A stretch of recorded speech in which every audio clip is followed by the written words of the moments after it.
बोलिए पुरुषोत्तम मास की जय हो, पुरुषोत्तम भगवान की जय हो। परमा हरि बल्लभा एकादशी आपको सुनाते हैं परमा एकादशी की कथा। सुगम संगीत अयोध्या के चैनल पर आप लोगों का स्वागत है।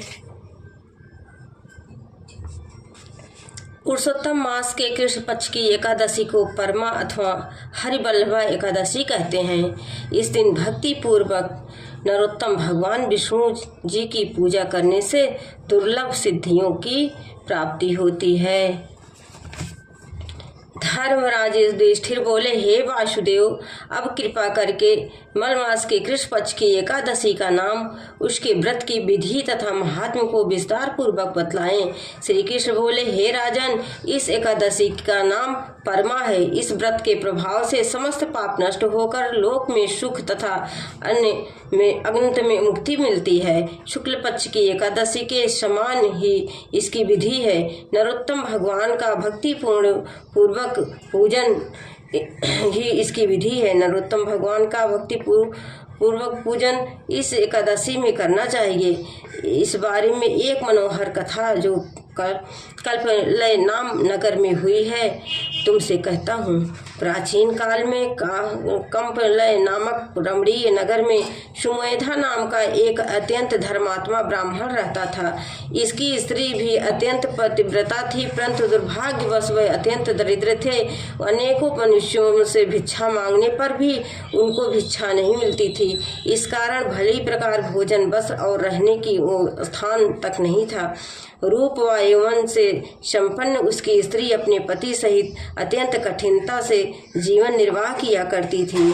कई दिनों तक भी उपवास करना पड़ता था, परंतु उनकी पतिव्रता स्त्री स्वयं भूखी रहकर भी अतिथि सत्कार स्वयं अवश्य करती और अपने मुख पर कभी मलिनता तक नहीं आने देती। साथ ही अपने पति से कभी किसी वस्तु की याचना तक न करती। भूख और गरीबी के कारण उसका शरीर दिन प्रतिदिन दुर्बल होता जा रहा था। अपनी स्त्री के दुर्बल शरीर एवं घर में अन्न का अभाव देखकर सुमेधा ब्राह्मण एक दिन अपनी स्त्री से कहने लगा, हे प्रिय, यदि मैं किसी श्रेष्ठ मनुष्य से धन मांगता हूँ तो मुझको कोई कुछ देता नहीं, मैं क्या करूँ? कहाँ जाऊँ? बिना धन के घर के कार्य सिद्ध नहीं होते, अतः मुझको विदेश जाने की आज्ञा दो, जिससे मैं कुछ धन प्राप्त कर सकूं। मुझे कुछ प्रयत्न तो करना ही चाहिए, क्योंकि बिना उद्यम के कार्य की सिद्धि नहीं होती। अर्थात पति के दुख भरे वचन सुनकर ब्रह्माणी विनीत भाव से बोली, हे स्वामी, यद्यपि मैं कोई विद्वान पंडित नहीं, फिर भी आपकी आज्ञा से कुछ कहना चाहती हूँ। पूर्व जन्म में जो मनुष्य विद्या, धन और भूमि दान करते हैं, उन्हें ही इस जन्म में विद्या, धन और भूमि मिलती है। यदि कोई पूर्व जन्म में दान नहीं करता तो भगवान उसे केवल अन्न ही देते हैं। मैं आपका वियोग नहीं सह सकती। पति रहित स्त्री की संसार में माता पिता, भ्राता, ससुर तथा संबंधी आज सभी निंदा करते हैं, इसलिए आपको यही पर रहना चाहिए। अपनी स्त्री के ऐसे वचन सुनकर वह ब्राह्मण परदेश नहीं गया और कंपोलय नगरी में ही दिन काटने लगा। कुछ समय के पश्चात कौटिन्य मुनि कंपन नगरी में पधारे। उनको आते देखकर सुमेधा और उसकी पत्नी ने ऋषि कौटिन्य को प्रणाम किया और कहा, हम आज धन्य हैं, आज हमारा जीवन आपके दर्शन से ही सफल हुआ। तथा उनको अपने घर लाकर आसन तथा भोजन दिया। भोजन के पश्चात उस पतिव्रता स्त्री ने मुनि से पूछा, हे मुनि, आप मुझे दरिद्र का नाश करने का उपाय बतलाएं। मैंने अपने पति को परदेश में धन कमाने जाने से रोका है। मेरे भाग्य से आप आ गए हैं। मुझे पूर्ण विश्वास है कि आप हमारी दरिद्रता दूर हो जाएगी। आप हमें दरिद्रता मिटाने वाले किसी व्रत के बारे में बतलाएं। कौटिन्य ऋषि को ब्राह्मण दंपत्ति पर दया आ गई और वह बोले, हे देवी, मलमास के कृष्ण पक्ष की परमा एकादशी के व्रत से समस्त पाप, दुख, दरिद्र, दरिद्रता आदि नष्ट हो जाते हैं। जो मनुष्य इस व्रत का करता है वह धनवान हो जाता है। इस व्रत में नृत्य गायन और भजन कीर्तन सहित रात्रि जागरण करना चाहिए। कुबेर को महादेवी जी ने इस व्रत के कारण धनाधिपति बना दिया था। इस व्रत के प्रभाव से सत्यवादी राजा हरिश्चंद्र को पुत्र, स्त्री और राज्य प्राप्त हुआ था। तत्पश्चात मुनि ने उसको एकादशी के व्रत की समस्त विधि बतलाई। मुनि ने व्रत का विधान बतलाने के बाद कहा, हे ब्रह्माणी, पंचरात्रि व्रत का इससे भी अधिक उत्तम है। परमा एकादशी के दिन प्रातः काल नित्य कर्म से निवृत्त होकर विधिपूर्वक पंचरात्रि व्रत आरंभ किया जाता है। जो मनुष्य 5 दिन तक निर्जल व्रत करते हैं वह अपने माता पिता और स्त्री सहित स्वर्गलोक को जाते हैं। जो 5 दिन तक संध्या को केवल एक समय भोजन करते हैं वह स्वर्ग को जाते हैं। जो मनुष्य स्नान करके 5 दिन ब्राह्मणों को भोजन कराते हैं उन्हें समस्त संसार को भोजन कराने का फल मिलता है। इस व्रत में जो घोड़े का दान करता है उन्हें 3 लोक दान करने का फल मिलता है। जो मनुष्य उत्तम ब्राह्मण को तिल सहित दान करते हैं वह तिल की संख्या के बराबर विष्णु लोक में रहते हैं।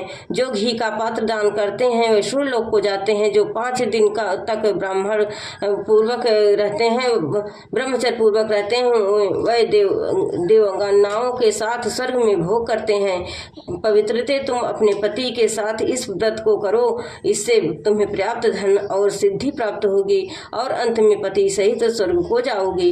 कौंडिन्य मुनि के कहे अनुसार ब्राह्मण दंपति ने 5 दिन परमा एकादशी का व्रत किया। व्रत समाप्त होने पर उसने देखा कि एक राजकुमार अपने सेवकों सहित उसके सामने खड़े हैं।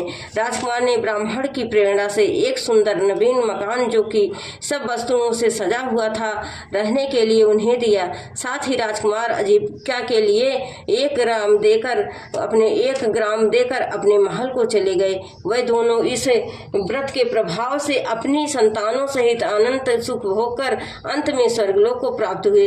जो मनुष्य परमा एकादशी का व्रत करता है उसे समस्त तीर्थों में दान आदि का फल मिलता है। जिस प्रकार संसार में 2 पैरों वालों में ब्राह्मण, 4 पैरों वालों में गौ, देवताओं में इंद्राज श्रेष्ठ हैं, उसी प्रकार महीनों में अधिक लौद मास उत्तम है। इस महीने में पंचरात्रि व्रत अत्यंत पुण्य देने वाला है। इस महीने में पद्मिनी और परमा दोनों ही एकादशियां श्रेष्ठ हैं।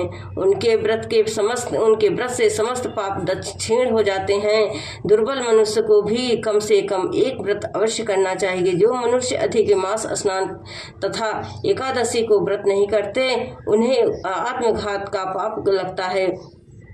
यह मनुष्य बड़े पुण्यों से मिलती है, इसलिए मनुष्य को सभी एकादशियों के व्रत अवश्य करने चाहिए। इस संवाद का उपसंहार करते हुए भगवान श्री कृष्ण ने कहा, हे धर्मराज युधिष्ठिर, जो आपने मुझसे पूछा था सो मैंने आपको बतला दिया। अब आप इसका व्रत भक्ति पूर्वक कीजिए।